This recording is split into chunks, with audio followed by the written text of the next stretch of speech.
Petronas akan membayar penuh cukai jualan dikenakan Kerajaan Negeri Sarawak bernilai RM2 bilion atau 5% daripada nilai jualan produk petroleum. Ia selepas kedua-dua pihak mencapai kata sepakat dalam perundingan mengenai urusan industri minyak dan gas serta cukai jualan ke atas produk petroleum di negeri berkenaan. Dalam satu kenyataan bersama, Petronas bersetuju menarik balik rayuan ke atas keputusan Mahkamah Tinggi Sarawak mengenai permohonan semakan kehakiman pada 13 Mac lalu.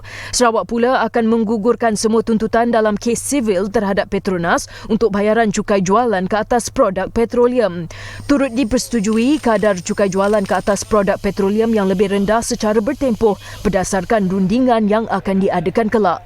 Kerajaan Negeri Sarawak juga bersetuju cukai jualan dihadkan kepada produk petroleum. Petronas akan terus diiktiraf sebagai syarikat minyak negara dengan kuasa penuh dalam kawal selia seluruh pembangunan industri minyak dan gas negara. Penyelesaian komersial berkenaan akan dipertanggungjawabkan kepada Menteri Kanan Kerja Raya Datuk Seri Fadilah Yusof dan Menteri Keuangan Datuk Seri Tengku Zafrul Aziz. Sebelum ini, Sarawak menuntut agar Petronas membayar cukai jualan produk petroleum yang dieksport dari negeri itu.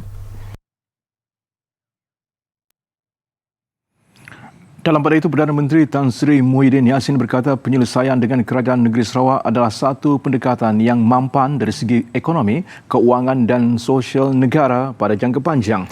Ia juga sejajar dengan dasar utama kerajaan, wawasan kemakmuran bersama yang bermatlamat untuk berkongsi kemakmuran negara merentas kumpulan pendapatan, etnik dan wilayah di negara ini. Menurut Tan Sri Muhyiddin, penyelesaian berkenaan memberi ruang kepada kerajaan negeri untuk terbabit dalam pembangunan industri minyak dan gas di Sarawak bersama Petronas. Ia tanpa mengubah peranan Petronas sebagai syarikat minyak negara yang berkuasa penuh dalam mengawal selia pembangunan industri minyak dan gas di negara ini selaras dengan Perlembagaan Persekutuan. Pada masa sama, satu jawatankuasa yang akan dipengerusikan bersama Menteri Kanan Kerja Raya dan Menteri Keuangan akan memastikan rundingan diteruskan ke arah penghasilan yang diterima semua pihak.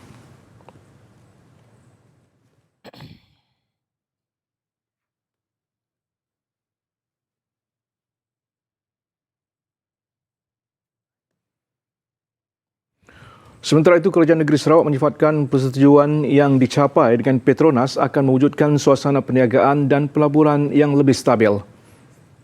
Selain memacu pertumbuhan industri minyak dan gas di negara itu, Ketua Menterinya Datuk Patinggi Abang Johari Openg menyifatkan perkembangan terbaru ini sebagai batu tanda penting dalam memperjuangkan hak negeri berkenaan di bawah Perjanjian Malaysia 1963.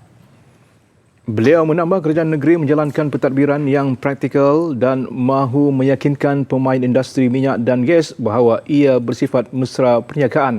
Sarawak juga akan sentiasa bekerjasama dengan kerajaan pusat dan Petronas dalam rundingan seterusnya bagi menangani isu-isu berkaitan dan mencapai persetujuan semua pihak.